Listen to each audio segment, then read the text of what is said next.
such a difference in the quality of life, in athletic performance, and in sleep. So I went to snoring at my highest amount, about 4 hours, 4.5 hours throughout the night, to 0.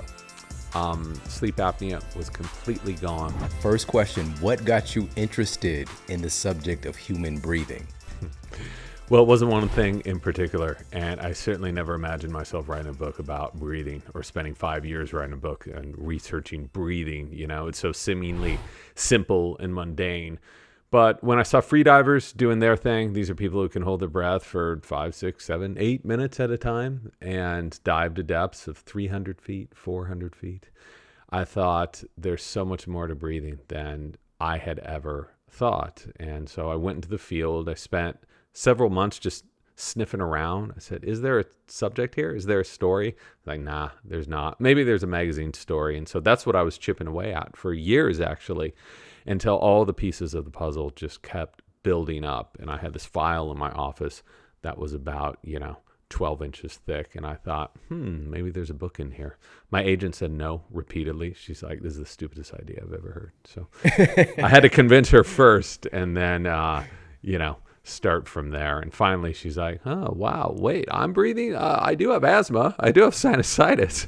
My kids have ADHD. And so, you start seeing it everywhere, how terribly humans are breathing. And you said, maybe there is something here. And so that's where I really started getting serious about it all.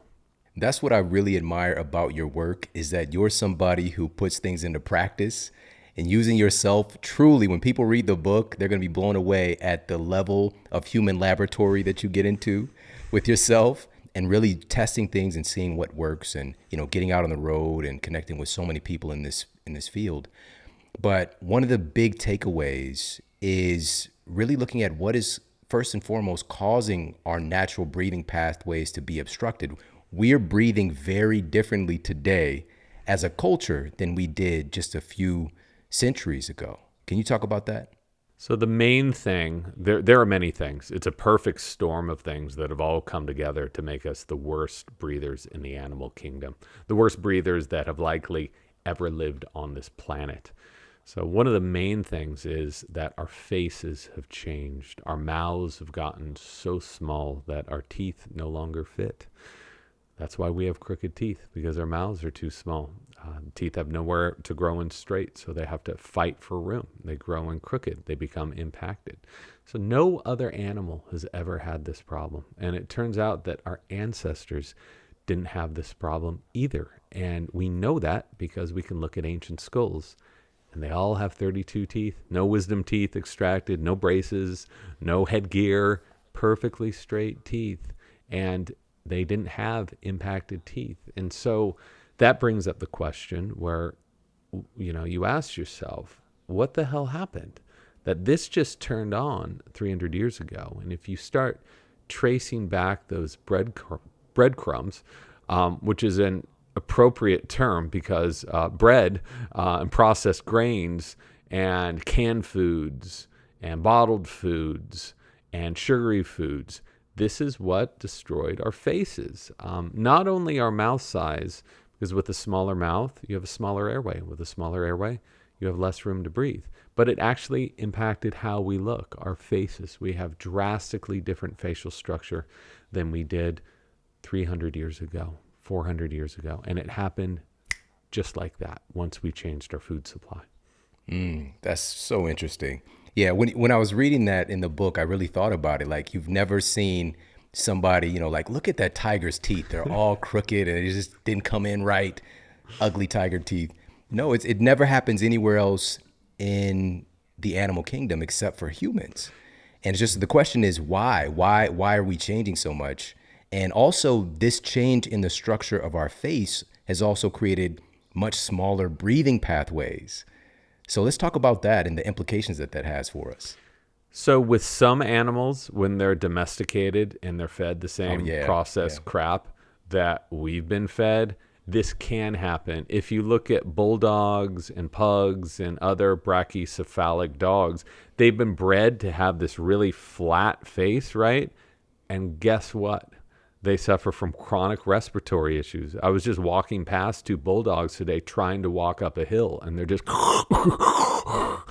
and then I walked past some other human dude, and he was doing the same thing. I was like, it's all over the place. Once you start seeing it, you can't unsee it. So, but any animal in the wild, just like any human in the wild, no hunter-gatherer has crooked teeth. Even the hunter-gatherers that have still managed to eke out an existence today, their teeth are all perfect. So that's a sign that something's gone wrong. So what happens when you have, I'll bring my guest on. He usually takes a while to show up for these things, but he's pretty on time today. So what happens when your mouth starts growing backwards like this is you lose room in your airway. When you lose room in your airway at the back of the mouth, you start doing that at night, right? And what also happens is the upper palate of your mouth up here, when the mouth doesn't develop properly when you're young, that palate can grow upward. So if you have a clean thumb now, no dirty thumbs, you can place it on the top of your mouth, the roof of your mouth. And if there's a large indentation, which there's a very good chance there is, that means that bone has developed and has moved into your sinus cavities, which makes it harder to breathe through your nose. So it's harder to breathe through the mouth. It's harder to breathe through the nose. But most of us default by mouth breathing because our noses are always stuffed up. Oh, I have allergies. I got a deviated septum. My turbinates are too inflamed. And we've just become a culture of mouth breathers. And the air you take through your mouth and through your nose are two very different things that will affect you in two very different ways. Well, let's stay on the teeth because you mentioned that our teeth aren't coming into our mouth correctly. And this isn't seen anywhere else in the animal kingdom except where we get involved in the domestication of animals and also changing the diet of our pets as well. But for us, it's so funny. The other day when we talked, the next day I went to the dentist. I just so happened to go to the dentist and we got into a conversation. I shared this with you about cavities resulting from the way that we breathe. And this is something we never hear about and never talk about. We just think about sugar, sugar, sugar, and that's the end story. But the way that we breathe definitely has an impact on our gum health and our teeth. Absolutely. And dentists had been writing about this over 120 years ago. So one of the fun parts of my job is I get to not respond to email, not pick up my phone for weeks at a time and just immerse myself in research. And I love it. And I'll tell you right now, I really miss that. Spending, weeks and weeks in a medical library, just reading stuff, you're not really looking for any targeted information. You're just reading as much as you can and trying to collect and connect the dots between these different studies. And there are studies, which I'm happy to share with you, where dentists are saying mouth breathing is causing periodontal disease. It's causing cavities. And we know that that's true now because when you breathe through your mouth, you change the pH in your mouth, right? And it becomes more acidic. And when it becomes more acidic, it becomes a breeding ground for bacteria. And so Dr. Mark Berhenna, who is a well-known dentist and a sleep researcher who's been in the trade for something like 30 years, 40 years. He's treated tens of thousands of people. He says the number one cause of cavities is how you breathe. Sugar is a big one too, right?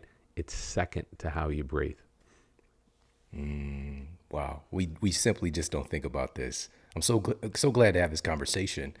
With that said, So you mentioned pH as being one aspect, and this gets in the conversation about oxygenation and also the transport of oxygen through our blood, for example. And this is another thing that's impacted by the way that we breathe. So what's the connection, if there's any, which I know there is, especially from your book, with the breathing and our biggest killer today, which is cardiovascular disease, right? So what's the connection there with the way that we breathe and circulation and issues like hypertension? Well, we do know that there are no negative side effects to breathing well, right? You're only going to benefit. But that also doesn't mean that breathing is going to do everything for everybody all the time. And I just want to be clear about that. It's not a blanket prescription, although it can't hurt. So there is some science, I wish there were more, looking at breathing and hypertension that is very convincing. Because what happens when you overbreathe, when you breathe too much, which is what you tend to do with your mouth, right? There's no restriction. Try to do that with your nose. It takes a lot longer. That's a really good thing, because the longer it takes, the more pressure builds up, the more efficiently you can extract oxygen from those breaths. And when you're breathing that fast through your mouth, you tend to be breathing the upper lobes of the lungs here, which are far less efficient than the lower lobes. So you have to breathe way more to get less air, which causes you to breathe like this. You sound like a pervert. And if you're around people with panic or perverts or asthma, who knows? Maybe perverts started off with asthma and panic. And even people with chronic hypertension, they tend to breathe like that. And there's science, very, very validated science to show that, to prove that by looking at exhaled CO2. So just changing your breathing and slowing down your breathing and being more efficient can slow down your heart rate. When you're slowing down your heart rate and that diaphragm is moving fluidly and slowly, you will calm the body down, which will bring your blood pressure down. So to show you how effective this is, all you need to do is place your hand over your heart, and you can breathe in to a count of about 3 or 4 and breathe out to a count of about 7 or 8. And you're going to notice as you exhale, your heart rate lowers. It gets slower and slower. This is how heart rate variability is measured, right? So if you're breathing more soft, fluid breaths and you're exhaling these long exhales, everything in your body is going to change. This isn't some woo-woo new age stuff. This is basic physiology. And you can look at your heart rate variability as you're doing this. You can look at your blood pressure. So that's a long way of saying there is some science that is, to me, pretty convincing, showing that breathing can definitely impact, sometimes have a significant impact on hypertension. I wish there was more, but why not try it? Because there's no negative side effects to doing it. And like I mentioned before, I really love that you did try it, and you actually did an experiment that you detailed in the book.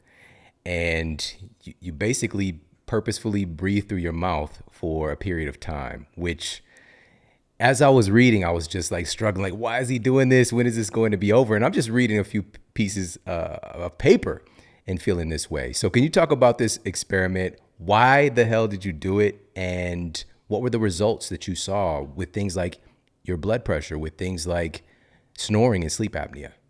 So as a science journalist, I try to stay out of the story as much as possible. I know a lot of people who might have read the book might say, well, that's weird because you're in the first page, but that's not my objective starting out here. And if you read my book proposal that I wrote before I even started this book, I was nowhere in the book proposal. I thought, I'm going to stay so far outside because I hate it when authors keep inserting them and it becomes a memoir.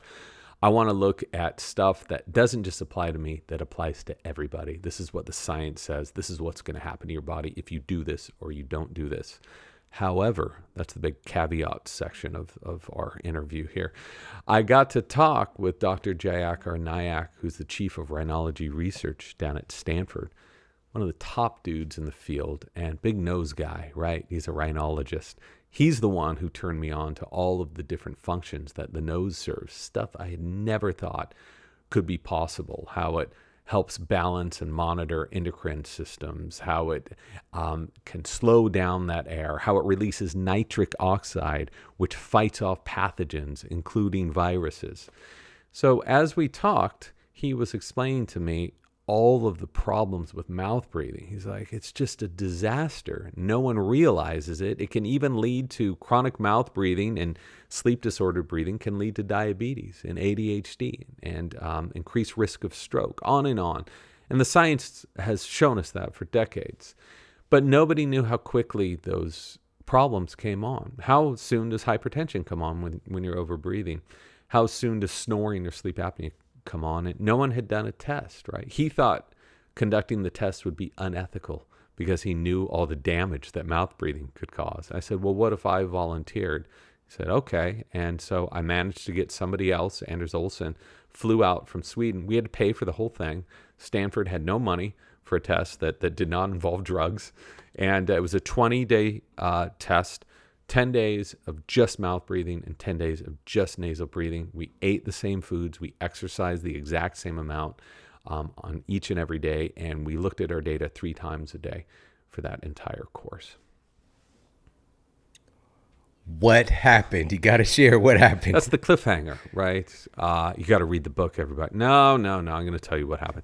So the first thing that I noticed was my blood pressure was up about 25 points. I got home that night after 8 hours at Stanford getting poked and prodded and crap up my nose and pulmonary function tests and all that. And my blood pressure was 168, which is like extreme stage 2 hypertension. Bad news. Never seen it anywhere close to that. It's really scary as well. So I went to bed that night. I was just like, oh, I just must be fried here. And I started snoring for the first time that I'm aware of. We took baseline data for about 2 weeks, 0 snoring, or 2 minutes or 3 minutes of snoring on most nights, right? That 2 minutes to 3 minutes went up to about an hour and a half. The first night, I was like, this is crazy. Next night was worse. Halfway through the experiment, I was snoring for over 4 hours a night. Anders Olsen, the other subject, was snoring for about 6 hours a night. We both got sleep apnea. We felt miserable. Our athletics performance plummeted. We couldn't focus.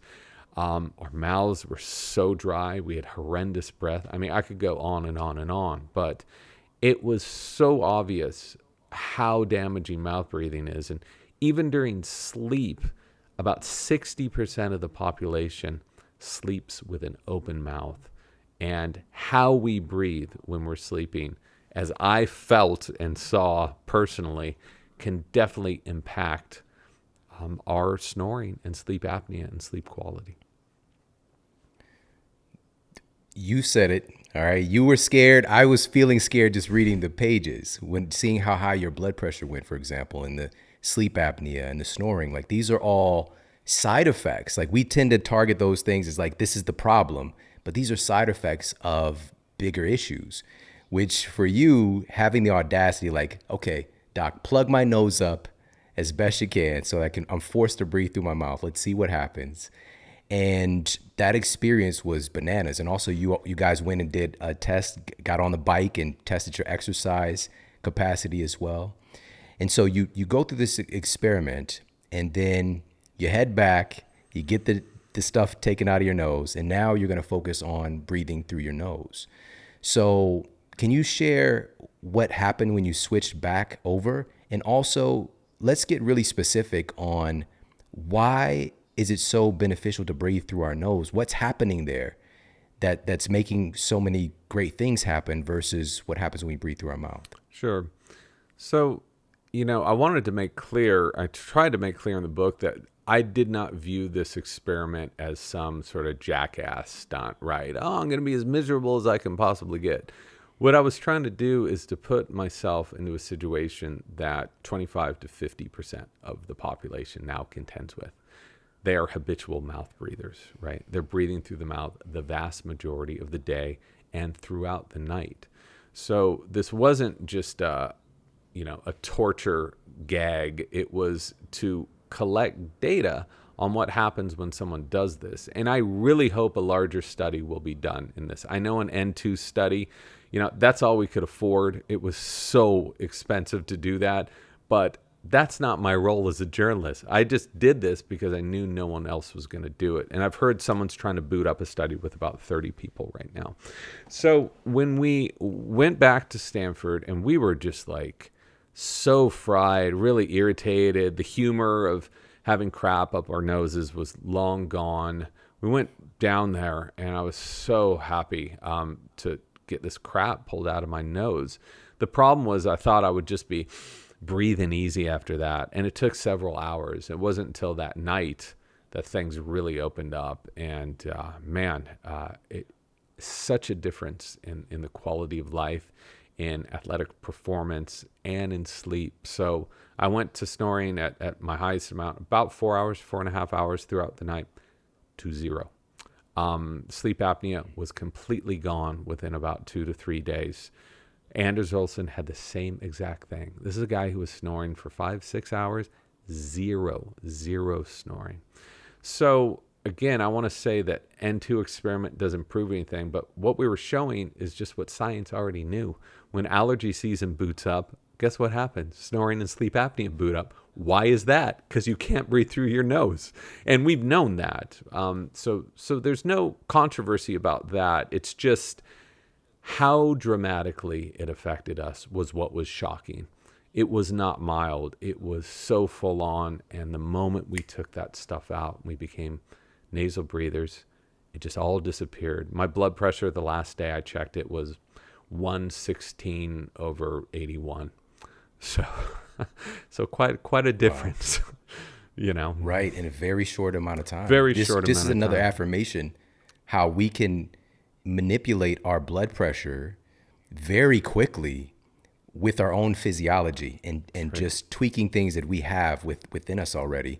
So let's talk about what's happening when we breathe through our nose. Sure. Because you mentioned something earlier, and I want you to lead in with this. You mentioned viruses, for example, and there's viruses that are on people's mind right now like never before. But is there a higher susceptibility to viral infections, bacteria, other pathogens when we're breathing through our mouth versus our nose? Is our nose doing something special to protect us? Well, now's the time when the guest needs to come back on here. For anyone listening, I'm just holding up a cross section of a human skull here. So if you notice, when you take air in through the nose, you're forcing it through. Look at all of these structures it has to go through before it gets into your throat and before it gets into your lungs. So as it goes through those structures, your air is filtered and it's purified. So our noses are the first line of defense for our bodies. There are millions and millions of cilia. These are little hairs. And there's a mucous membrane which catches crap, which is why when you sneeze or exhale, there's a bunch of gunk in your snot, because that's like a sticky fly trap for stuff that's going up your nose. We have nasal hair as well. So all of these structures are there for a reason, because it is so much healthier to use purified, cleansed, heated, moistened, pressurized air than it is just taking air in through your mouth. When you take air in through your mouth, you might as well be wearing your lungs on your chest, just dangling them out in the environment, because they're exposed to everything in the environment: allergens, pollution, dust, mold, everything else. Our nose is our filter. So that includes, it's a great filter to help bolster your immune function and reduce the viral load around you if you are exposed. These are not my opinions. This is the work that was done by Louis Ignarro, who won the Nobel Prize in the 1990s for his work with nitric oxide. So he found that when you expose viruses, and he was doing this 14 years ago when the first round of SARS-CoV was going around. When you expose them to nitric oxide, mammalian cells can live so much longer.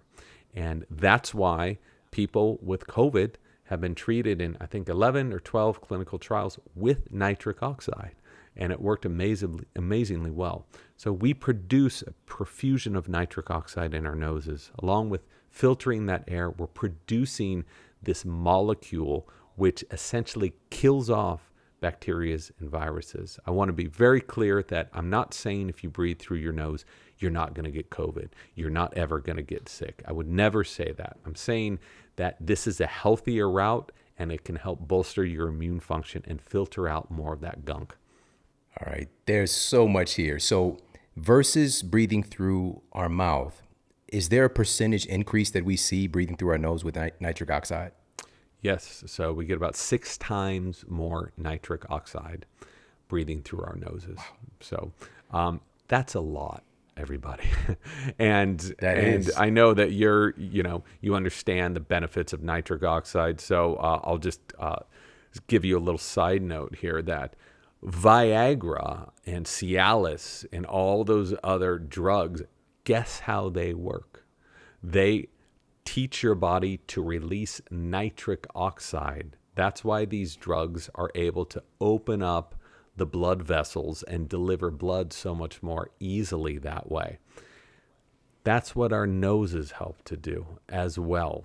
And if you hum, you can increase your nitric oxide by 15-fold, 15 times the amount. So humming, which humming is a part of many prayers, it's a part of many religions, it's a part of many mantras. Om Satanama, and I think that there's a reason, because these prayers were, at least according to some researchers, developed to get us to breathe at a certain respiratory rate. And many of them include this deep vibrational humming, which can release a lot more nitric oxide. That's incredible. That's really cool. And speaking of erections, you see, Nice segue. That was this is beautiful. the greatest segue in the history of our show. Speaking of erections, our noses, funny enough, have the equivalent of erections as well. Can you talk a little bit about that? There is no organ more closely connected to our genitalia than our noses. Because a lot of people think that the nose is just, this is all just bone. And it's, you breathe in and air goes past that bone. No, that bone is just there to hold all of these different tissues and the mucous membrane, the cilia, and all of these different structures. So our noses are coated with erectile tissue. When you get a stuffed nose, you can't breathe out of your nose, guess what's happening? Those tissues are engorging with blood and blocking off your nose. And it's the same exact mechanism by which your genitalia gets erect. So there is such a close connection with some people that whenever they get sexually excited, they start sneezing uncontrollably because their erectile tissue starts closing in. And it's called honeymoon rhinitis. It's common enough to have its own medical term.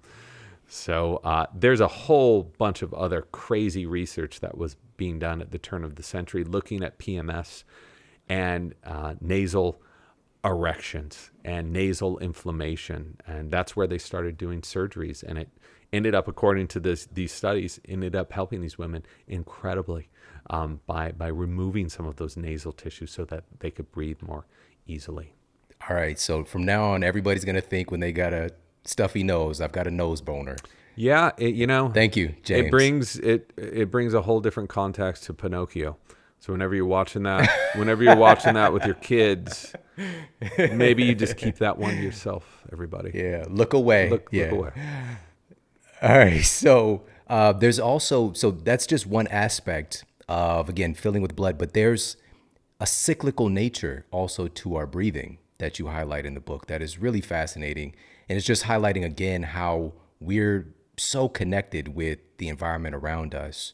One of the big things that we talk about here on the show that we've been just really pressing in the culture for years is circadian medicine and the cyclical nature of how food impacts our bodies, how hormones change throughout the day, but also our breathing changes with our nose throughout different times and different cycles. Can you talk about that? Sure. So that erectile tissue is coating each side of our nose, okay? Both sides of those nasal cavities. And it reacts differently. It doesn't react in unison. And so about every 30 minutes to 3 or 4 hours, one side of the nose will tend to dilate. That tissue will become more flaccid and open up, while the other side tends to engorge. And this is called the nasal cycle, and it was discovered in the 1890s by a German researcher named Kaiser. And nobody knew why our noses did this for decades and decades until people started testing and looking at how the pathway through which we breathe air in our nose, either right nostril or left nostril, will affect our brainwaves, will affect our blood pressure, will affect our body's heat and our heart rate. And it turns out that the air breathed in like that through the right and the air breathed in like that through the left will have a very significant and measurable effect. So the yogis were right. If anyone's been in a yoga class and you either begin or end the class with some alternate nostril breathing, there is science behind that now because we can measure it. And it's fascinating that they developed this stuff 2,000 years ago. And we're just catching up to what they learned, and we're able to find out about the body's connection to the breath, our noses, and all the different systems. James, this is so phenomenal. I haven't shared this on the show before. I've shared the takeaway, which is for me, when folks ask, if I'm doing media interviews, that kind of stuff, like what is the biggest thing that really helped to, change my life, to improve my health? And the number one thing is meditation, and it's kind of hard to describe, but you've added a layer of explanation for me. One of the things that, of course, there's a direction inward and being able to analyze your thoughts and, that kind of thing. But my mother-in-law, this was about 15 years ago, shared with me a variety of different meditations. She's been teaching meditations for decades. And of course, alternate nostril breathing, which I want to circle back and ask you about that, to give folks an example of how it works. So we had that, but we also had, the breath of fire or chaotic breathing was one of the meditations. And then there were meditations that would stack them. My favorite meditation that I did every day for over a year, and it was like over 30 minutes for this meditation, was a humming meditation. All right. And it changed my life. And it wasn't just the inward exploration. It was this practice, this nitric oxide boost, like so many things in my life just got better. And so of course, there's so much anecdotal evidence here, but we also have a tremendous amount of science that's finally coming forward with our modern testing modalities. But this stuff has been known about for, as you mentioned, thousands of years. So if you could, can you share with folks what the alternate nostril breathing is? Like, how does somebody do that? Sure. So, yeah, there's a reason why if you were humming for 30 minutes a day in the morning or even at night, why it affected you so profoundly. There's the mental, the focus aspect, but there's also the physiological side. You're just uploading so much nitric oxide into your body. Not only does that help with vasodilation, but it helps with oxygen delivery. It helps clean things up.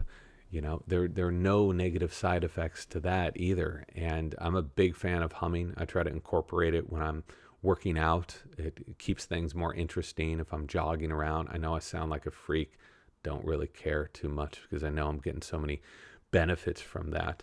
So alternate nostril breathing, there are so many different techniques. And I'll just tell you the basic, the foundation, and then you can play around with it. So inhaling and exhaling through your left nostril will tend to calm the body down. Heart rate will lower, blood pressure will lower, and you will tend to activate more stimulation on the right side of your brain.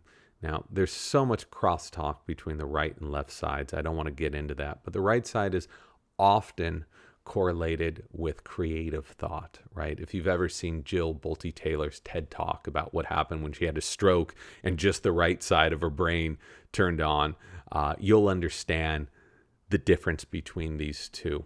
So that's what that does. And it's stimulating the parasympathetic side of your nervous system, this calming side. That's why it does all those things. So inhaling through your right nostril will tend to heat the body up. It will increase heart rate. It will increase blood pressure. And it will tend to stimulate more activity on the left logical side of your brain. So what we want to be is balanced, right? We don't want to be all sympathetic. We don't want to be all parasympathetic. And that's where I think people get this stuff wrong is they say, I just want to stay in parasympathetic the whole time calm. No, your body wants balance. We have these two different modalities because that's what we evolved with for a reason. But this is a great little tool that you can use anywhere to just reset your body. A lot of alternate nostril breathing has you breathe through both nostrils, right and left, to maintain that balance, to get you back to a state where you're able to function at peak efficiency. And what is so fascinating, as you mentioned, is we have the latest modern technologies that has been measuring the effects to this. And I was actually surprised how many studies have been done at really legit institutions as well. You know, Columbia, University of San Diego, on and on. And you can look that stuff up online for free. I included about 5 or 6 studies in the bibliography of the book because that's all the publisher would allow me. I was like, can I put in these 30? And they said no. 5 or 6. You can look up the rest yourself, but it's very significant too. It's not a subtle change, and the fact that we just have this at our disposal anytime is great. It's simple and it's free. Yeah, it's so good. And again, there's so many modalities, as you mentioned, and even with the alternate nostril breathing, you know, you could breathe in through one, pinch your nose close, and breathe out through the other. That's one of the ones she taught me early on, and just cycling, and then you can go back and, you know, do the opposite direction. There's so many different ways to go about this. And so we'll definitely put some resources for folks in the show notes. And of course, get James Nestor's book. It is one of the most important books truly of our time. And I want to circle back because all this talk about breathing through the nose got me thinking about snoring again, which you went from having this basically, you know, over 4 hours a night, right? Yes. Over 4 hours a night snoring to 0 once you shifted back to breathing through your nose again. But you wanted to make sure, you had to train yourself to make sure that you were breathing through your nose. So you actually taped your mouth. So talk a little bit about that. This is one of the hottest things on the streets right now. For folks who happen to not know, is people taping their mouths when they go to bed. So let's talk about it. So this sounded completely sketchy to me when I first heard about it years ago. And then I went on YouTube and it seemed even sketchier. I was like, there's no way I'm using 9 pieces of tape to cover my mouth every night. Like, I have a beard. This seems idiotic. So it wasn't until I heard from researchers, scientists in the field, Dr. Ann Kearney down at Stanford, she's a speech language pathologist. I went over to her office after I was hanging out with Nyack. I was at Stanford. I was in this office. I was like, oh, I'm just going to cruise around and try to talk to people. And she had this big roll of blue tape on her desk. I was like, well, what's that for? And she said, I give it to all of my patients. So this is someone at Stanford. So this is not a fringy institution, right? And so then I started thinking about it more seriously, about what Nyack said about nasal breathing, what I had experienced in the test. And, you know, we used this in the test, but I did not think that this was going to be a permanent thing for me until I really started looking at how many of us breathe through the mouth, how injurious mouth breathing is to our health, you know, especially at night. And it can increase snoring and sleep apnea. And that seems impossible, but the science is clearly there. And if you just look at the anatomy, when you're laying your head down on a pillow, first you've got gravity messing with you, right? It's going to throw everything back and make it harder to breathe. Add to that an open mouth. When your mouth opens, guess what happens to your tongue? It rocks back into the throat. You can try that right now. Close your mouth, breathe through your nose. You're going to feel your tongue naturally lifting to the upper palate of your mouth. That's where it's supposed to be. Notice all the space in the back of your throat. Now open your mouth. The tongue rocks back, right? So this combination of gravity and these anatomical problems and all of the flesh being pulled back in your throat and blocking your airway can contribute to snoring and sleep apnea. I'm not saying that this is the reason why everybody snores and has sleep apnea. Obesity plays a huge role in this. Neck size, even muscle, having too much muscle can cause severe sleep apnea, and weightlifters know all about this. But if you breathe through your nose, you create that pressure, right? And you tend to open up the airway more, not only by allowing the tongue to get out of the way, but by having that pressure to push the airway open, those soft tissues. It had an incredible impact on my sleep taping. I've been taping ever since I, did the Stanford test. I am completely convinced. I can feel it. I can see it on my sleep data when I don't tape. And it's a profound difference. And this is the one thing I've heard more from anyone. I've received literally thousands of letters and DMs from people saying one piece of tape cured 30 years of snoring for me. And these people are so pissed off that they've been on 5 different drugs, and no one's told them that nasal breathing can influence snoring and sleep apnea. I want to be very clear again. I'm not saying if you have severe sleep apnea, severe snoring, I'm not going to say this is going to cure everything for everyone. It works really well for some people. It's free. There are only benefits to it. So use common sense if you're going to do this. Don't get duct tape. This is the stuff I use. No, 3M is not paying me anything. I wish they were. 3M, I'm available for sponsorship. But this is the tape I use. It costs like $3. It's called micropore tape.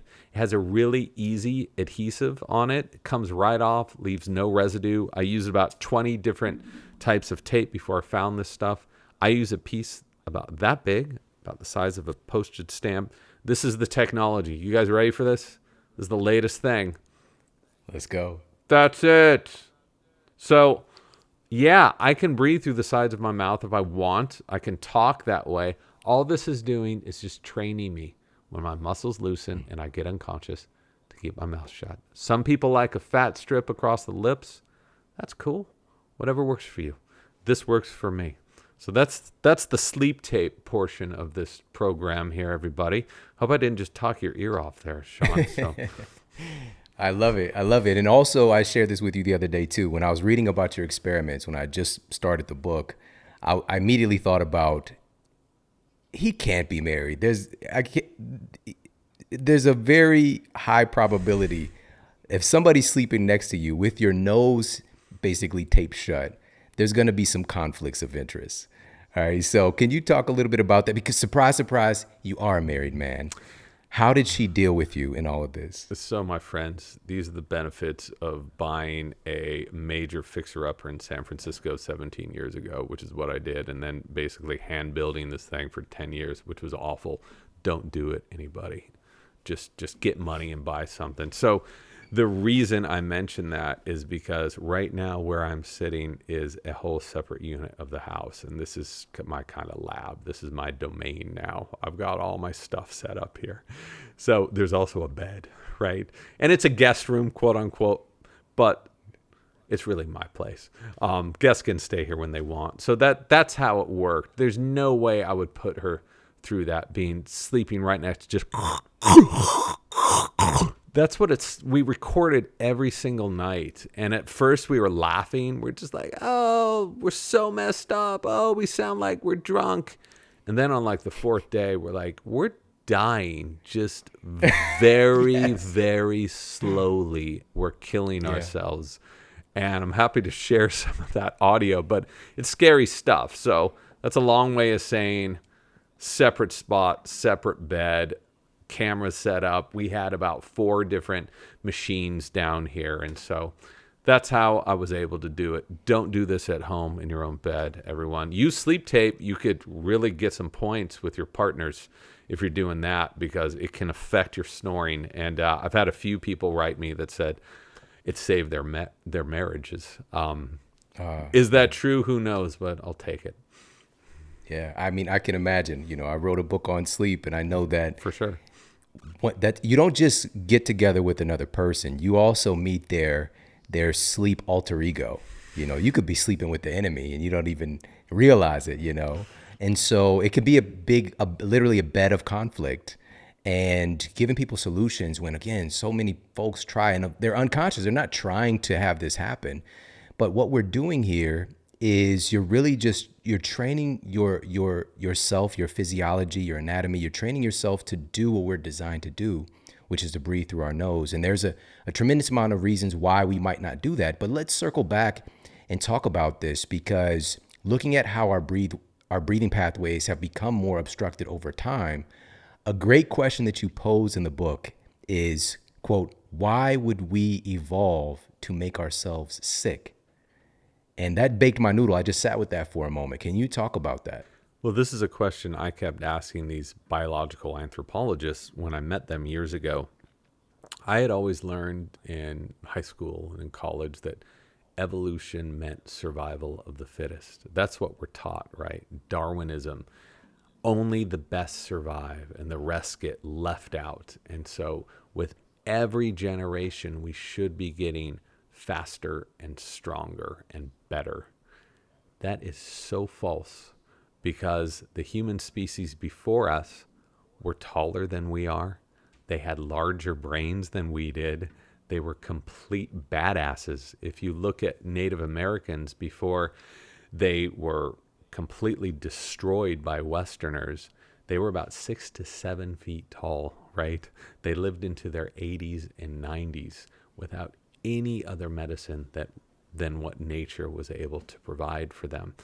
So I started wondering about this myself, and they said, well, if you don't believe us, even though this is what we do professionally, and here are the books on it, they said, just look at the rates of obesity, of asthma, of autoimmune diseases, of diabetes, of cancer, of heart disease, and look at how they've been going up in the past century, right? Precipitously, double digits every generation.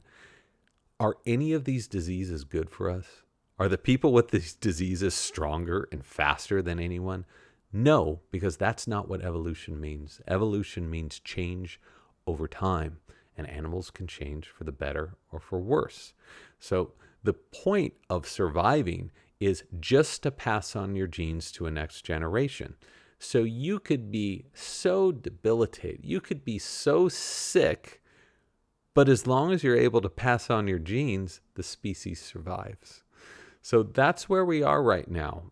We're in this state of chronic illness, and we think it's okay because everyone around us seems to have some different ailment.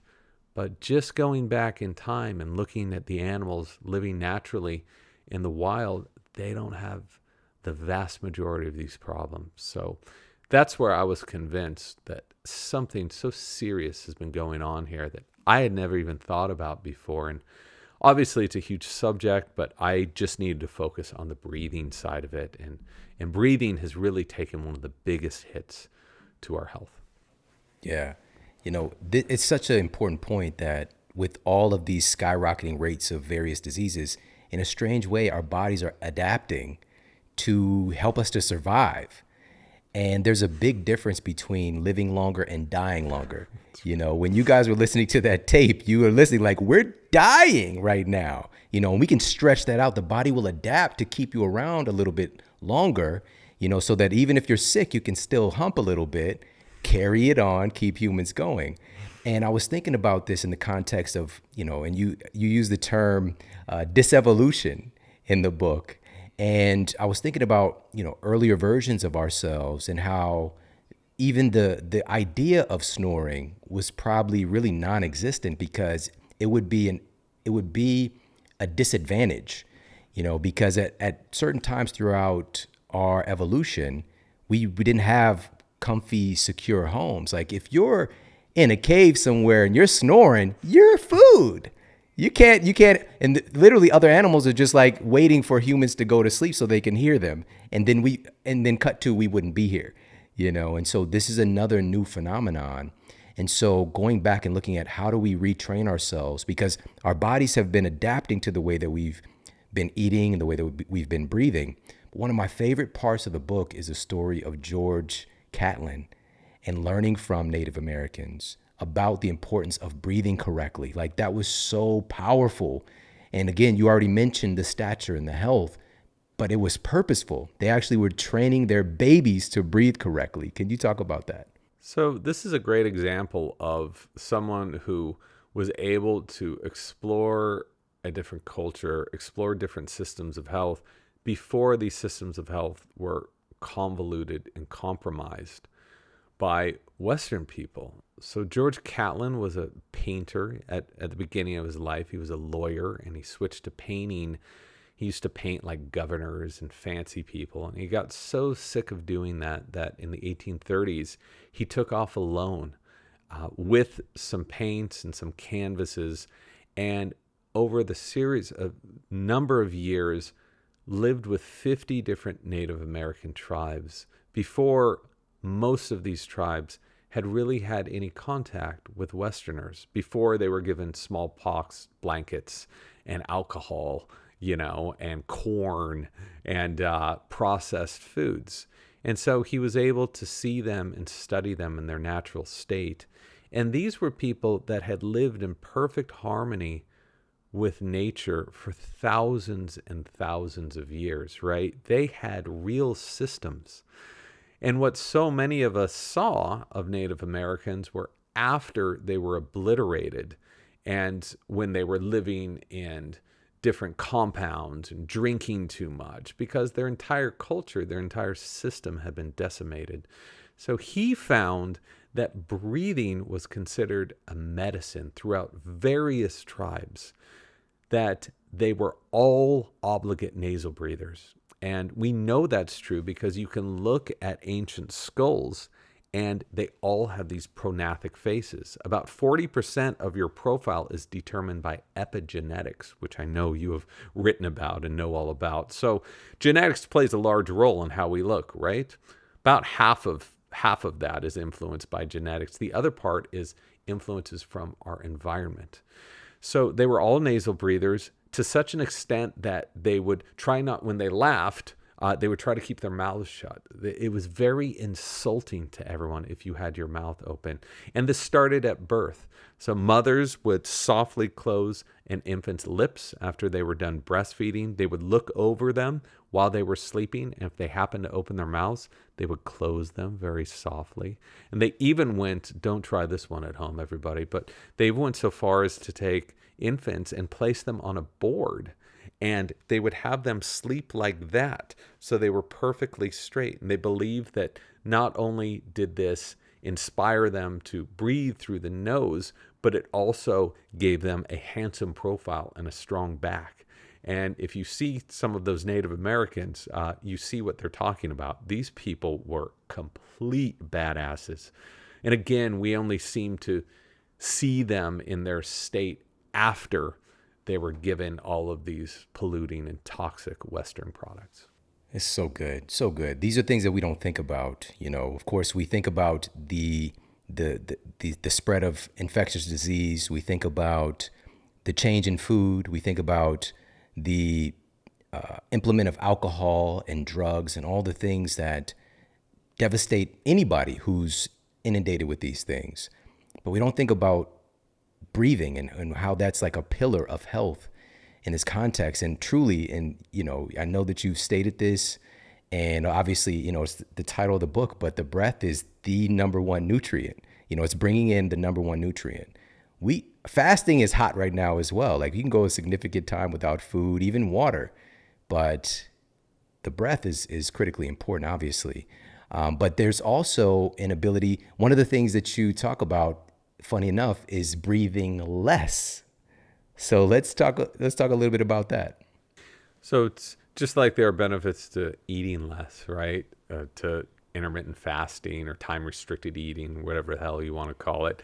There's a lot of science behind it showing how beneficial it is. I'm a big fan of it. I try to do it every day now, but I want to be clear that it's not just that you can become a healthy breather and you're going to be healthy. No.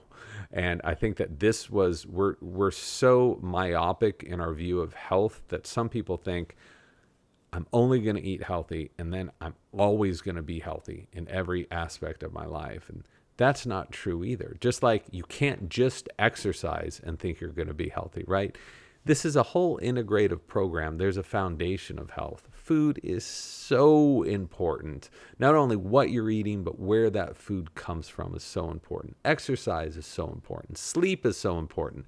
But breathing is too. And so a lot of us have been talking for years and years about the importance of eating right and exercising, but we haven't been talking about the importance of breathing. And you can eat any of the healthiest diets in the world, and you can exercise as much as you want. If you are breathing in a dysfunctional way, you are never, ever going to be healthy. And you see this with Olympians. You see this with people who are so dialed into health, but they have sleep apnea, but they overbreathe. but they're holding their breath all the time. So I just wanted to, breathing is an absolute pillar of health, but it is part of a system of health. We need to acknowledge and appreciate each of those different pillars. So back to breathing less. So when I say breathing less, when I mention that in the book, what I'm essentially saying is breathing normally.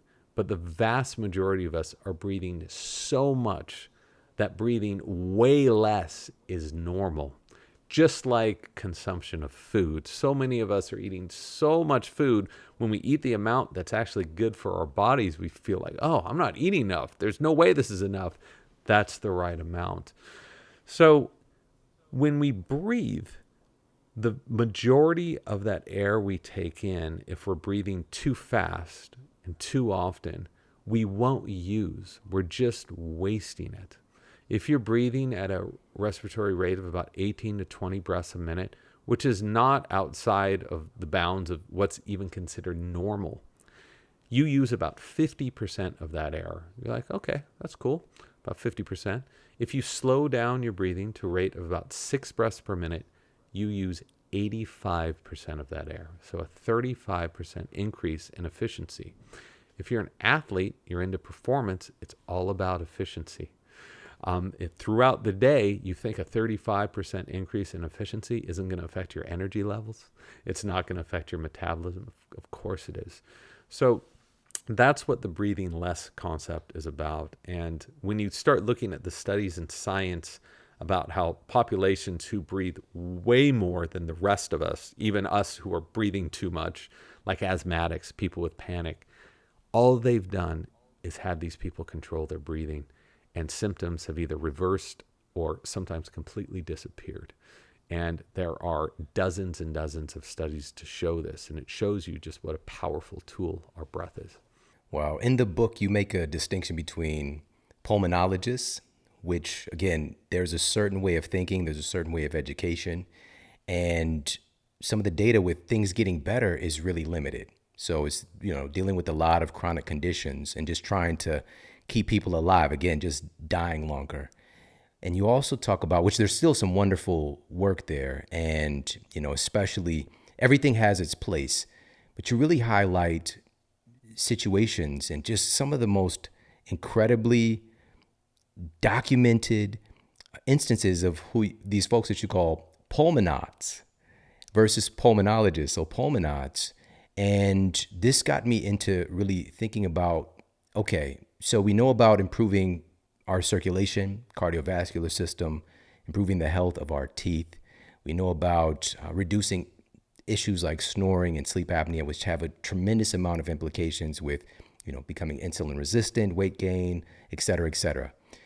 But you brought up something that I didn't even think about until I saw it. And it was the story of one of these pulmonauts. It was Katharina Schroth. And I'm going to ask you the question, can changing how someone breathes potentially improve their spine? Without a doubt, the answer is an unequivocal yes, it can. So the difference between pulmonauts and pulmonologist is my father-in-law is a pulmonologist. My brother-in-law is an ER doctor. There's doctors in my family. We talk about this stuff all the time. They do incredible work with the resources that they're given. If you get in a car accident, if you get lung cancer, if someone stabs you in the lungs, don't go to a breathwork class, people. Go to a pulmonologist.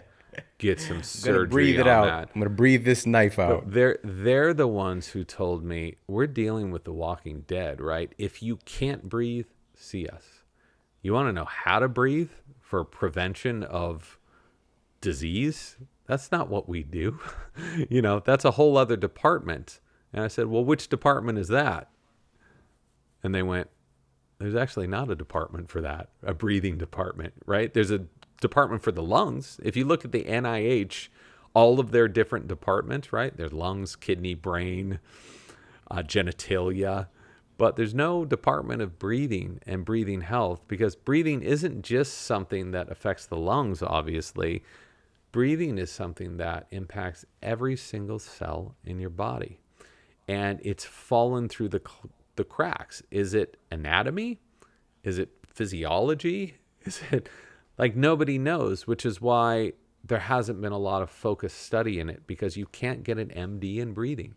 And that's the reality of it. So I kept finding people who were not doctors, they were not pulmonologists, but they understood and contributed to our appreciation and the science of breathing in such significant ways. I said, well, what do I call them? Breathing enthusiasts, breathing fans. And so I came up with the term pulmonauts. And that's an umbrella term that pulmonologists are in there, breathing therapists are in there. Anyone who focuses and tries to advance this is underneath this umbrella. So this was a crazy story that I was sure could not be true. And what it is or the history behind it is, there was this lady who was growing up in the early 1900s in Dresden, Germany, and she had scoliosis. Still to this day, we don't know what causes scoliosis. Okay? Some certain genetic diseases can contribute to it, but for most people, we don't know what causes it. And some researchers have said disordered breathing when we're young. That's what causes scoliosis. That's not my hypothesis, so I'll be happy to share the resources on that later. But she had scoliosis, was given a brace and a wheelchair and told, here you go, have a good life. We have no treatment for you. And she understood that we have these two huge balloons right in our chest, right? We can exhale. Look what happens to your posture when you exhale real deep. And then inhale as deeply as you can. It's really hard to have this curved shoulder, hunched over posture when you're inhaling very deeply. Naturally, your lungs will inflate and your posture will immediately improve. So the ancient Chinese had a quote that said, what the bodily form depends on is breath, and what breath relies upon is form. When the breath is perfect, the form is perfect too.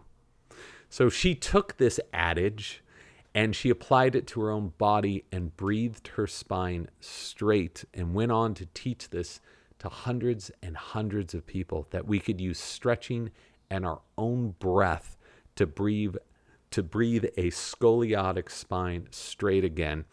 I included the study in the back of the book. It's on the website. There's videos, there's pictures. It all happened. And at the end of her life, she lived to be about 91. She was given a medal by the German government for her contributions to medicine. So this is real stuff. And it just shows you the power that breathing can have on basically every function of your body. You know, I love these stories, and you've really sprinkled them throughout the book, and it highlights an important tenet. And I don't know if you've thought about this, but so often you mention this, you know, it'll be like a few words within it, that some folks come along, you know, the pulmonarists that you talk about, and they start to see these results. As a matter of fact, they can be widespread results that they see, but then they become a little bit vilified. They're, you know, considered to be crazy. This can't actually work. And then later on, the story changes. And like you just mentioned, her ended up getting a medal from the government. So that's really powerful. And another one of those stories, and this for me was probably the most remarkable, was the story of a man who, I believe he started off with music, a fellow named Carl. And within that, helping musicians, because that's a thing that we don't think about. Like, how the hell does Beyonce, so, and also same thing with a trumpet or a saxophone. But then that ended up leaning into the realms of athletics, and him working with Olympic athletes, literally breaking world records, the folks working with him. Can you talk about that a little bit? So I was not looking for these stories where these people were these outsiders, you know, doing something against the grain. But it just so happened to be that basically every single piece of research I was looking at followed the same arc. And it's not just in breathing. Throughout medicine and nutrition, there are people who find something to be true. It's proven with hundreds of people. They are vilified. Everyone says they're quacks. They have to die first. That's what happens most often. And then they're celebrated for being the inventors of this new way of thinking, this new way of looking at the human body. Ignaz Semmelweis was the guy about 200 years ago, I think, who was telling all these surgeons, he's like, you guys got to wash your hands. Like, you're spreading germs all over this place because you're not washing your hands, because it was like a glorified thing to cruise around and be just covered in blood and guts if you were a surgeon. And all of them told Semmelweis that he was completely insane, and Semmelweis ended up in a mental institution and dying there. And turns out he was 100% right. So this isn't news. And anyone who looks at the history of medicine especially, you see the same pattern over and over. And Carl Stow, unfortunately, fit right into it. He was a choral conductor in the 50s. He noticed that a lot of his singers in the chorus, they were singing okay. They were singing on key, but they were not able to hold notes for very long. And he looked at their breathing and noticed that they were breathing in a very shallow way. So the only thing he did was he would get them to exhale more, to move that diaphragm up and down a little more. And by doing this, they gained better resonance in their voices. They felt a lot better after they were singing. And he got so famous at doing this, he retrained opera singers at the Met Opera. And word got around town that he was this master at breathing, and he was brought into the VA hospitals on the East Coast to help people with emphysema who were essentially left for dead. They were literally put on these beds with pillows on their backs. So they were like this. They were given oxygen, shot up with antibiotics, and left there to die. Nobody knew what to do with them. So Stow went in and noticed that emphysemics, they weren't able to engage their diaphragms. Every breath they took was with their shoulders, and their necks would tense. And, these are people breathing 20,000, 25,000 times a day. If you're struggling 25,000 times a day, what's going to happen to your body, right? So just by using breathing alone, so many of these people left for dead, walked out and went and lived normal lives. And I've heard from some of them since the book came out, which was extraordinary. They said, this guy absolutely saved my life in every way. He allowed me to understand and appreciate breathing, and that's what saved me. So Carl Stow worked in the medical establishments, all of the hospitals, for about 6 or 7 years, and it was all documented. There's data there showing what he did.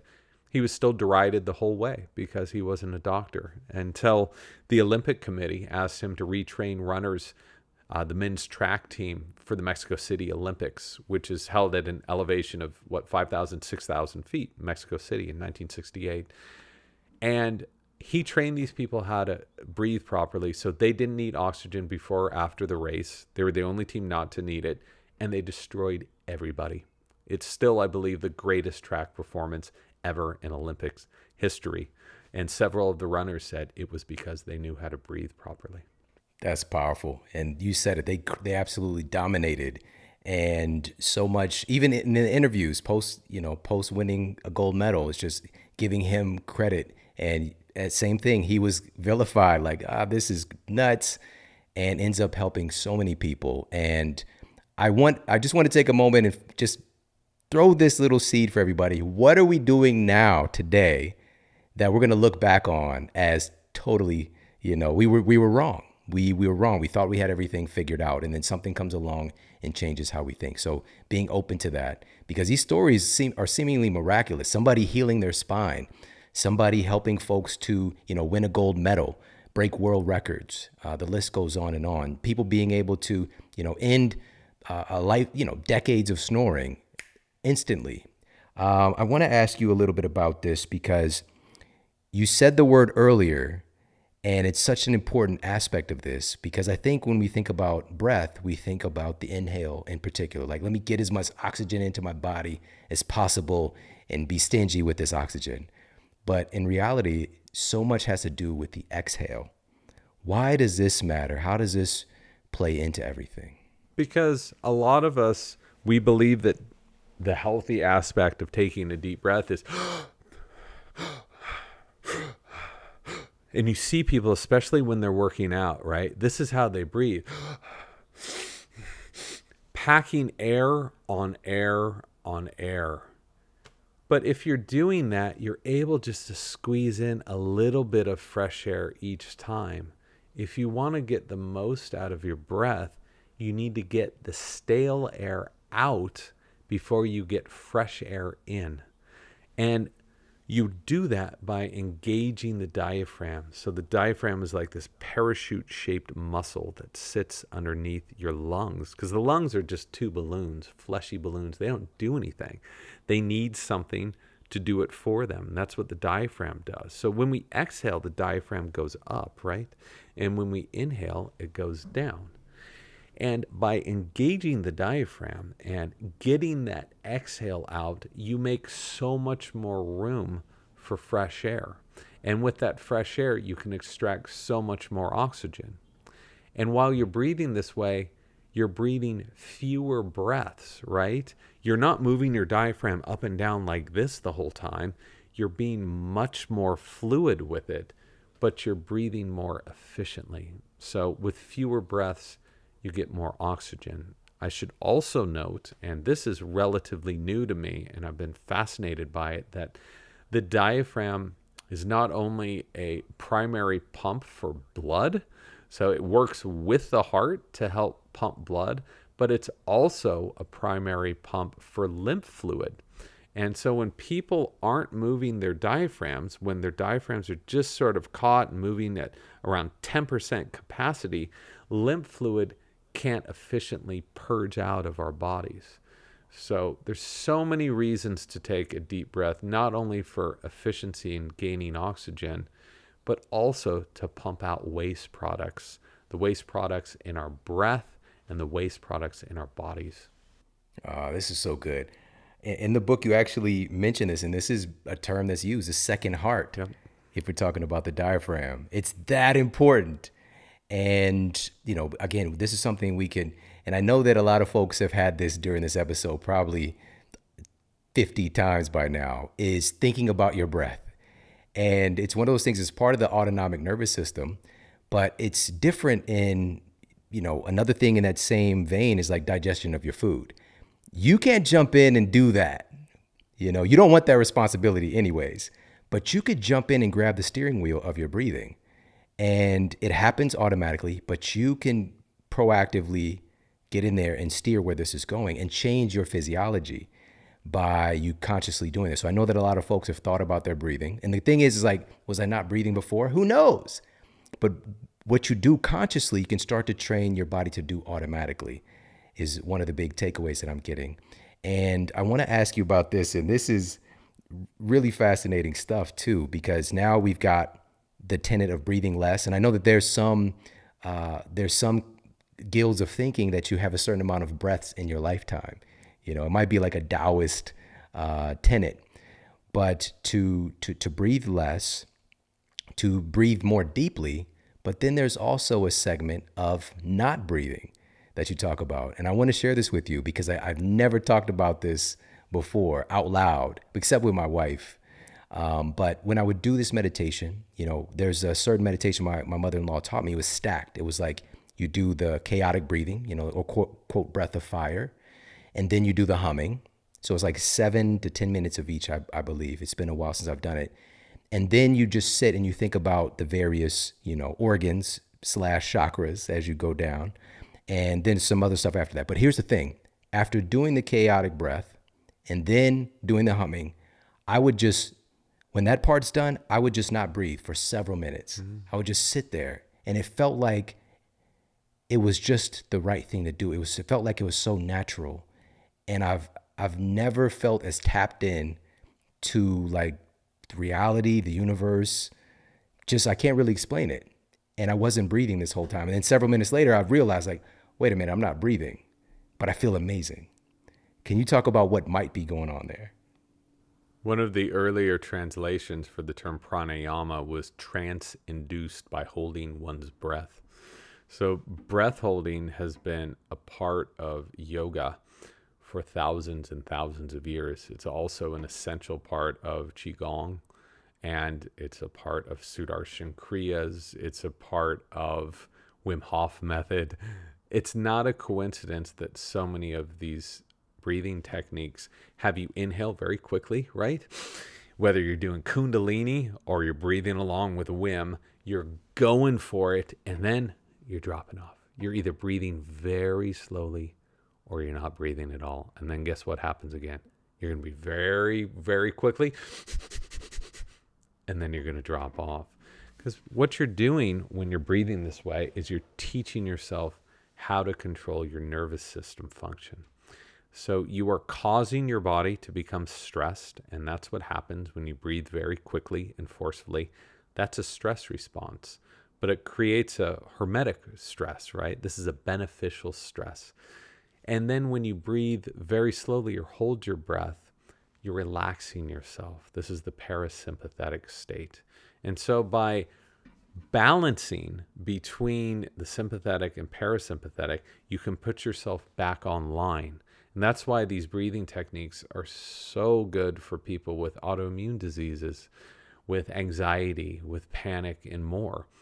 Because these are people who have some imbalance in their body, in their immune function, or how their nervous systems are always turned on constantly. And it's a great way of learning how to turn it on, but also how to turn it off. So another quote I'm going to mention, because you said, how many breaths we live in a life. I think it was BKS Iyengar, famous yogi who was totally sick as a kid, right? And then learned yoga and lived to be like 91 or 92. But he said a yogi's life is not determined by his years, but by his breaths.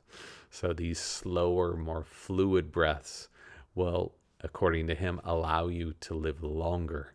Right? We're given a finite amount of breaths. You can blow them all in your first 50 years, or you can extend them a bit and maybe live a little longer and a little healthier. I love this so much. And this is just getting us to thinking more about taking advantage of the breaths that we have left, really making the most of them. And I love the analogy when you mentioned us breathing and basically breathing air on top of air on top of air, and making like a air sandwich, a stale air sandwich in our bodies, versus really exercising our inner matrix, our tissues, our diaphragm, because we have the ability to consciously do this and really make ourselves better. And we talked about this the other day, and I asked you about this because your book came out during the time of COVID-19, the era of COVID-19, and you're out there working to teach people about breathing, and suddenly folks now are wearing masks. Everybody's breathing is obstructed in a strange way. And some of the data that I shared with you and talked a little bit about, for me, I'm really looking at what are some of the underlying implications that we would have, and just subjectively seeing folks, once we put something over our face, tend to breathe a little bit more shallow. Whereas for somebody like myself, I remember going to the DMV of all places, which is not already, if anybody's seen Zootopia, the sloths work at the counter. It's already a tough situation. But now COVID, I tried to get there early because I think it opened up at 8:00. I got there at 7. Massive line already. All right. Welcome to LA. And so I go through this experience, and you have to, of course, be masked as you're in there. And every time when somebody gets up out of a chair, then they come over, immediately spray the hell out of the chair so the next person could sit down. Of course, that's science. But anyways, for me, I caught myself breathing shallow. And I use that as an opportunity to actually breathe deeper. But I'm aware of this stuff. And that's one of the big differences that I wanted to ask you about. So for you, having your book come out about breathing and then suddenly looking out your window and the whole world is wearing a mask, what did that make you feel? Is it going to exacerbate some things that we don't know about? Is there, negligible issue? Let's talk about that a little bit. So the book came out on May 26th of 2020. And if you can remember back that far, it's hard for me because what a year, everybody, we've all had. Lockdown started in the middle of March, right? So the book came out 6 weeks into this unprecedented global event Right when the book came out, this was great. Someone wrote and said, "Oh, good job cashing in on coronavirus. Real opportunistic of you." I'm just like, dude, this book was printed in January.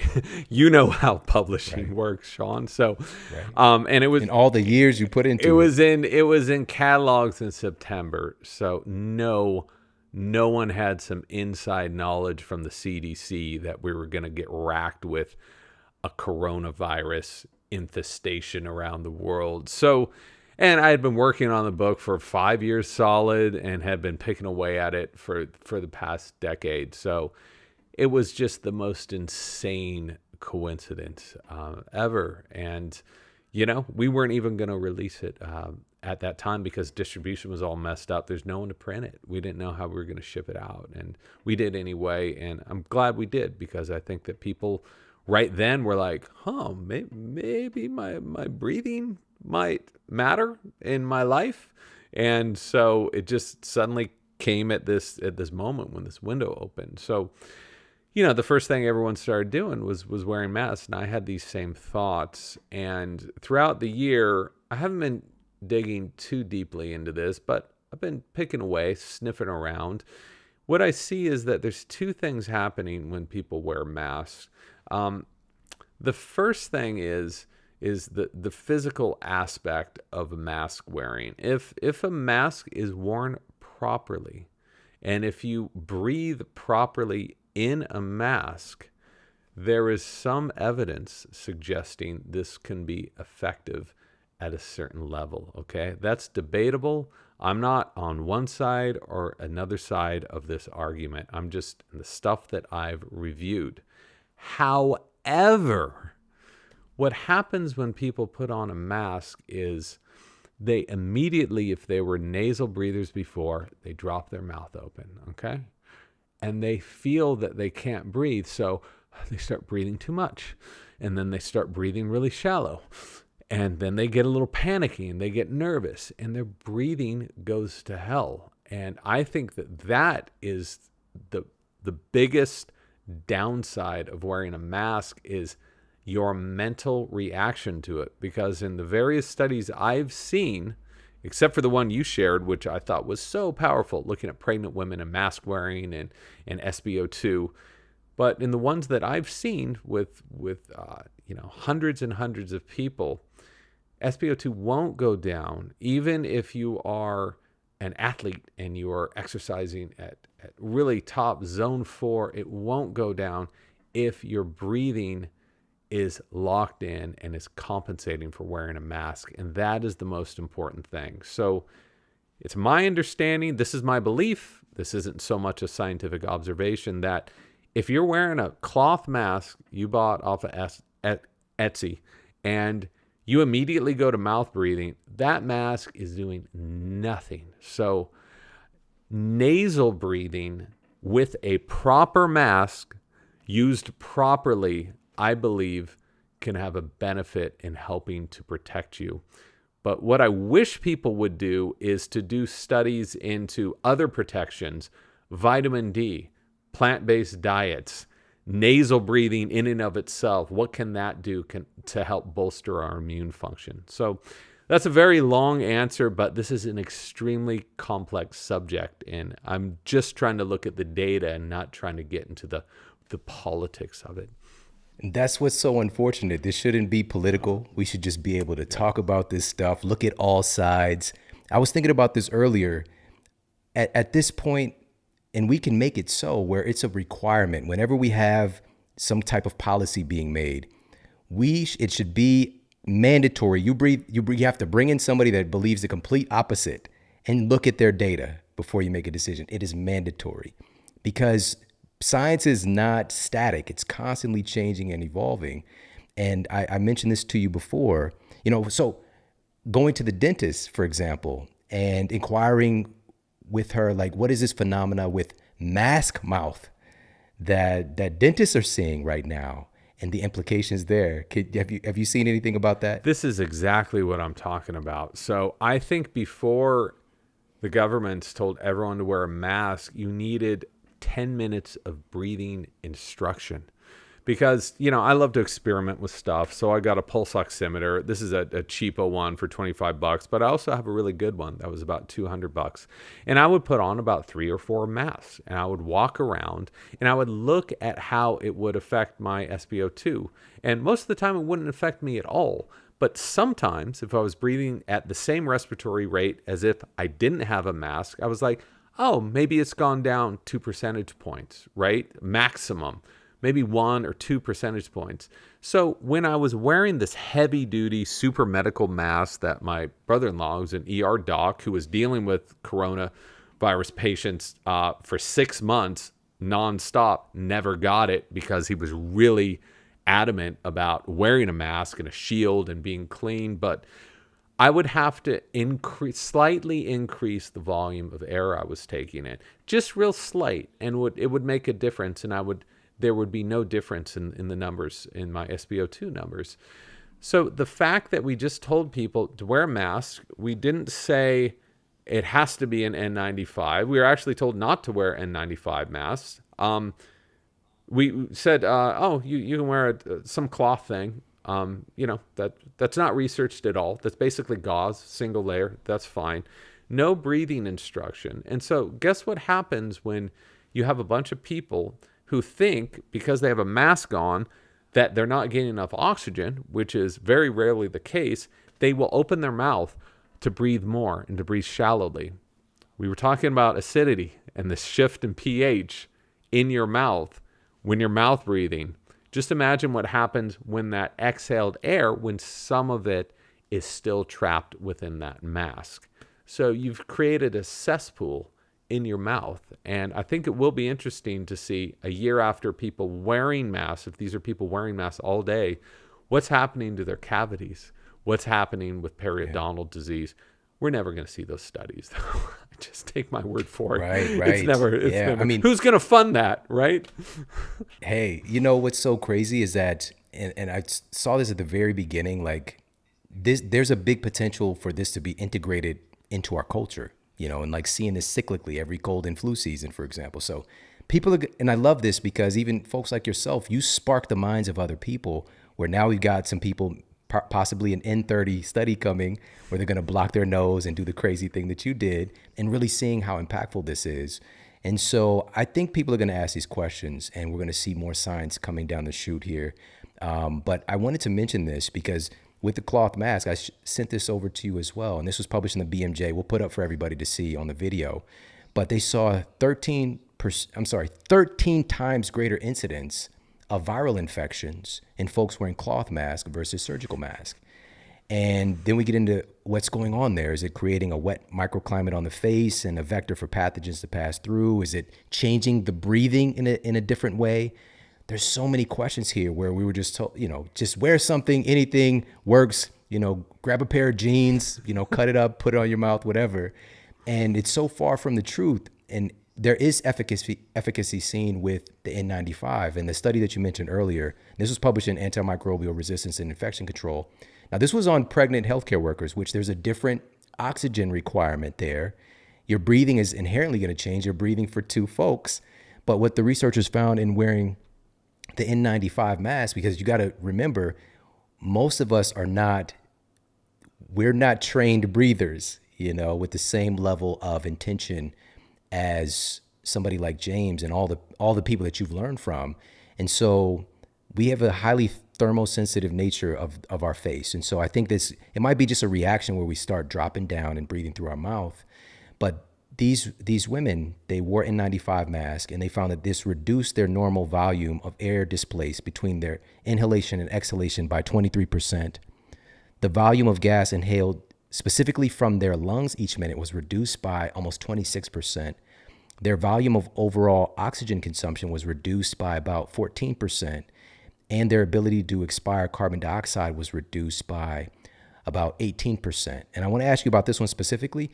But the bottom line is this all happened within 15 minutes of wearing the N95. So we can't just haphazardly do this stuff and think there's not any biological ramifications.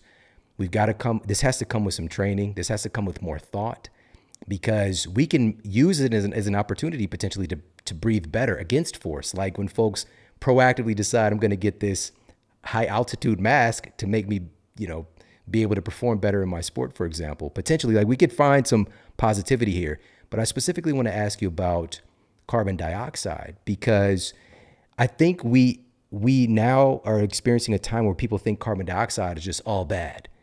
We want the oxygen in, carbon dioxide out. It's bad for us. Let's expand that a little bit and talk about carbon dioxide in a healthier context. Well, CO2 is absolutely essential to our bodies. We have about 100 times more CO2 in our bodies than we do oxygen. And CO2 gets a bad rap because it's caused climate change. And if you don't believe me on that one, you can look at 1,000 different scientific studies, and we can have a whole different conversation about that. But we need a balance of CO2 and oxygen in our bodies. And if we have too little CO2, we actually make it harder for our bodies to use oxygen. And I'll show you what I mean. If you take 20 very heavy breaths, deep breaths, you're going to feel lightness in your head, right? You might feel some tingling in your fingers. That's not from an increase of O2. That's from vasoconstriction, because we need CO2 to open up our blood vessels to deliver oxygen. So CO2 is essential. We've known this for more than 120 years, that balance of CO2 is how we get oxygen. Overbreathing will not increase the oxygenation in your cells. Okay, you are not delivering more oxygen to your muscles. You cannot burn more fat by overbreathing. The opposite is true, which is why this breath restriction is becoming so huge for fat burning and for muscle building, which is what these quote unquote altitude masks are. They don't simulate altitude, people. You have to go to altitude to simulate being in an altitude environment. What they do is they increase your tolerance for CO2 and more. There's a reason why you wear them. You're like, I'm getting really hot right now, man. I'm just feeling the blood flowing. That is that increase of CO2. So that study you shared with me was fascinating.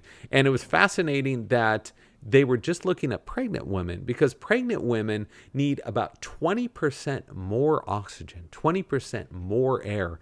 And the closer you are to delivering, when you're in your third trimester, you need to breathe really, really efficiently, which is why pregnant women are so often have hypertension, because their breathing gets so out of whack, which is why Lamaze breathing, which was developed, in the 50s or 60s, was so big. What is Lamaze breathing? Slow, fluid, easy breaths. So it would be interesting to take those same women, teach them for 5 minutes how to breathe properly, and then look at their CO2 and look at their oxygenation. Because in the studies that I've found, there is no impact on SpO2 when you're wearing a mask. And they've done studies with seniors. They've done studies with doctors. I mean, surgeons wear these things all day long for decades. And oftentimes they put on SpO2 monitors and their O2 isn't going down. But I think the problem here again isn't so much the physical part, it's what people do mentally, how they react to mask wearing. And the fact that there's no education around this is criminal. It really is. That a cotton mask on an airplane is considered the same as an N90, as a doctor wearing an N95. And how we're only looking at that when we're assessing someone's risk for coronavirus. We're not looking at their health. We're not looking at vitamin D levels. New York found that 95% of the people afflicted with severe COVID had underlying conditions. So you've really got me on the soapbox here, but it seems like this is the problem with our cultures. We get so myopic looking at only one thing without looking at the whole picture. And this is what I love about your show and your books is you're looking at the whole picture. Breathing is a side of this. Airborne pathogens are a part of this, but it's not the whole picture. Yeah. This is so great. And this is what it's really about is for us right now, we have an opportunity to be better, to address our underlying susceptibility. You mentioned earlier your family member, for example, and being very adamant, wearing the protective gear. And I think I might have sent this over to you as well. And this is published on the CDC site, but most folks have no idea about this. Of all vocations, our healthcare workers were hit the hardest if we just go literally the demographic. And it would be obvious, like they're on the front lines. They're being heroes, putting themselves in the face of this thing to serve. But what folks don't realize, and if they go to the CDC site and they see this, 9 out of 10 of our healthcare workers hospitalized with SARS-CoV-2 had at least one pre-existing chronic disease.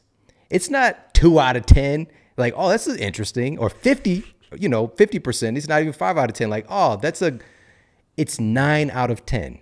And about 75% of these folks were clinically obese. And so we have to address, okay, even with the best PPE, if we have an underlying susceptibility, what's going to happen? And so you just mentioned this, like we haven't really had much of a well thought out, healthy conversation as a culture about being a healthier society, which right now, you know this, we're really in many ways the sickest nation in the history of humanity in many ways, but self-inflicted. This isn't, the Black Plague coming through and taking us out. We're taking ourselves out. A part of that, of course, is the abnormal way that we eat, but also the abnormal way that we breathe. And this is why your work is so paramount right now. It is so powerful. And this is the key. It's free. It's free. The air is free as of now, unless you've seen Spaceballs. They started selling that stuff. They started selling oxygen. So, this is so remarkable. And I'm so grateful to have you on. I've got a final question for you, and I'm interested to hear your answer. For you in this experience, writing this book, the experimentation, the research, all the conversations and interviews, and then the post experience with talking about the book, with more information and interviews and all these different things. What for you has really been something impactful over the past few years that has just changed the way you think about things? What is the thing that really stands out the most? Is there a particular story? Is it a particular person, researcher? Is it a particular practice? What for you has just really stood out as something that has just changed you for the rest of your life? There's just so many, and I know that that's a cliched answer, but it's really true, is I'm lucky enough to be in a profession where my job is to go and ask people questions and to soak in information and to try not to have an opinion about it, right? I want to be a sieve. I want to be a filter. I just want to understand this stuff and then cook it down into something that I believe is honest and makes sense. So a recent story, because these are always the ones that get to me, really, really got to me. And it is just an echo of what I've heard now hundreds of times. It's a dad wrote me whose kid was having a lot of problems in school. He was 9 years old. He was 9 or 10 years old, still wetting his bed. ADHD, on Ritalin, on a bunch of different drugs, been on all these drugs for years and years, not getting any better. In fact, getting worse, bags under his eyes, didn't know what to do, 12 different doctors. He taught his kid how to breathe. He taught his kid how to keep his mouth shut at night, recorded his sleep, and found that he had not only sleep apnea, but was snoring throughout the entire night. There wasn't a time when this kid wasn't snoring, and had been doing this probably since infancy. And everyone had told him that it was fine and it was normal. So within a single night, he went from snoring the entire night to zero snoring by closing his kid's mouth and his kid wanting to have his mouth closed. And all of those symptoms started to disappear, because we know ADHD is directly linked to sleep disordered breathing. It's not a peripheral connection. It is directly linked. And the fact that these kids are still being treated with the same drugs over and over and it's not doing any good is tragic. But with information comes power. And so that is what really thrills me the most and makes me want to get this message out to people, is this is something that is free, okay? And this is not my opinion. This is an accumulation of data and research from leaders in the field at some of the top institutions. It's all scientifically validated and it's available for everyone. Wow. These stories have just been pouring in. Obviously, I shared a story with you that we experienced, your publisher sent a copy months and months ago. I don't know what happened to it. So we were out at Target, decided let me grab a copy. This beautiful book right here, I'm going to show everybody, was sitting right there on the shelf. And I was like, let me grab a copy here. And as we were at the checkout line, there was a woman in front of my wife who saw the book, and she said, prepare to have your life changed, when she saw this book. And I was just like, whoa, like a breath blew on me from the ethers. Like, whoa, that's really powerful.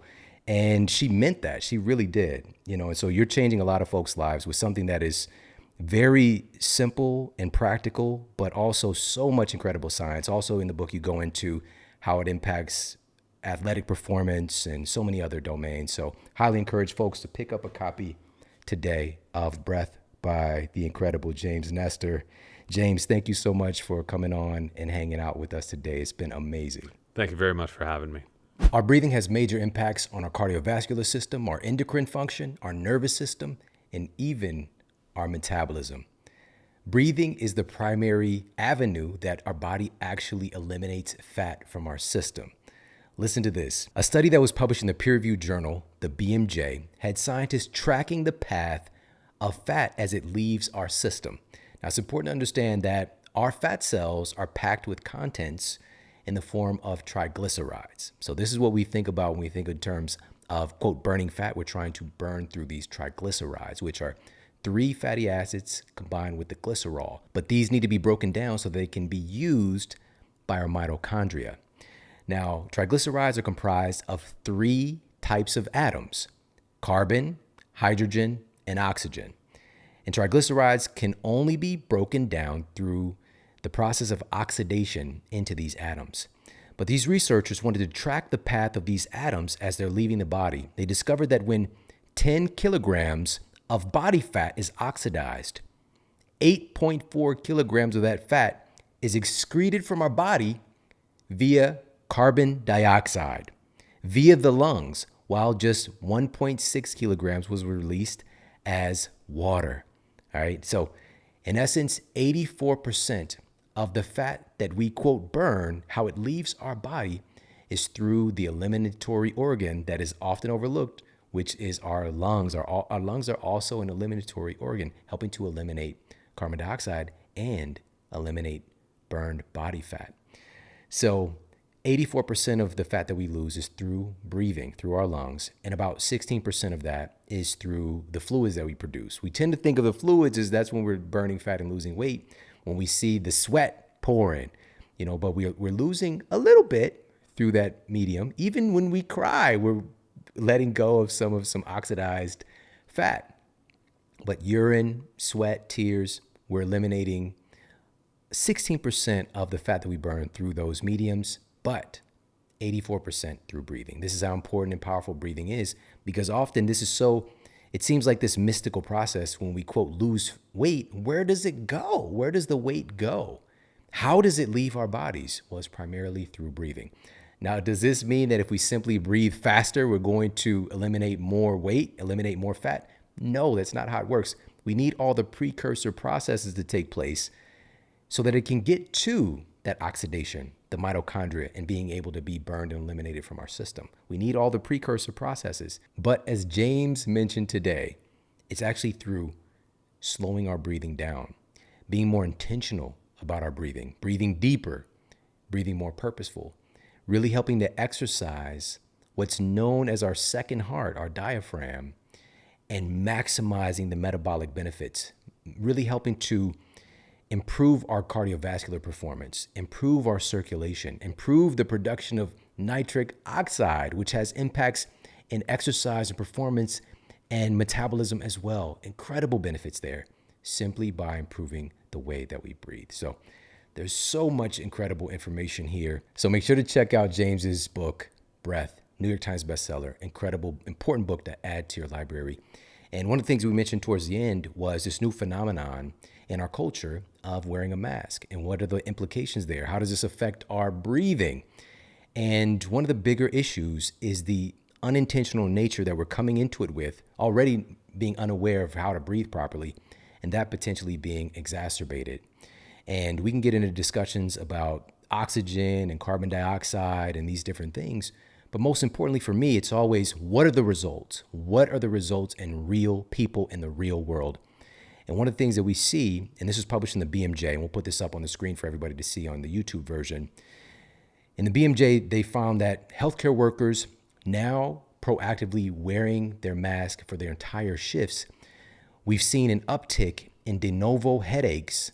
About 51% of healthcare workers are experiencing this. And what that means is new onset headaches. By implementing the mask, 51% of folks are now experiencing headaches. And the question is why? What's going on with our biochemistry that's leading to this abnormal side effect? Because the headache is a signal that something is off here, something is wrong. And if you're going to have this practice of wearing a mask, how can we help to buffer the situation, or is the mask necessary in the first place? And there's so much science that we need to analyze and look at. Where's the cost benefit analysis? Where are we hurting ourselves versus any benefit that we might see? And so these are all things to expand and have a bigger conversation. Another really interesting study, and this was published in the Annals of Work Exposure and Health, detailed that the highly thermosensitive nature of the human face and breathing pathways can be inhibited with the mask, leading to increased anxiety, elevated stress hormones, false suffocation alarm in the central nervous system, and panic attacks. And so where are these things coming from? They're coming from a shift in our breathing. So all of these things matter. You matter. Taking all of this information into consideration, and most importantly, being empowered in our ability to breathe. It is our birthright, and it's something that we can have control over regardless of our circumstance, regardless of what might be on our face or what might not be on our face. This is something to put some intention into, because there are so many health benefits or health detractors when we're not breathing and utilizing this amazing capacity we have within our bodies. And as he details in the book, we have the ability to literally improve and strengthen and even grow these internal organs by giving them this exercise with proper breathing. So much to explore here. And we've got so much opportunity for us to get better, to become better as a society, to become stronger, to become more robust, to decrease our susceptibility to all manner of chronic and infectious diseases. But it starts with us, and it starts with us being empowered. Hey, if you like this video, make sure to check out this video right here to up-level your health today. It can really help to eliminate sleep issues and hangover symptoms. The hangover experience is just a result of having damaged REM sleep. That's why we really experience that with alcohol. So just keep that in mind as well. Now, I also want to share with you a little hack when it comes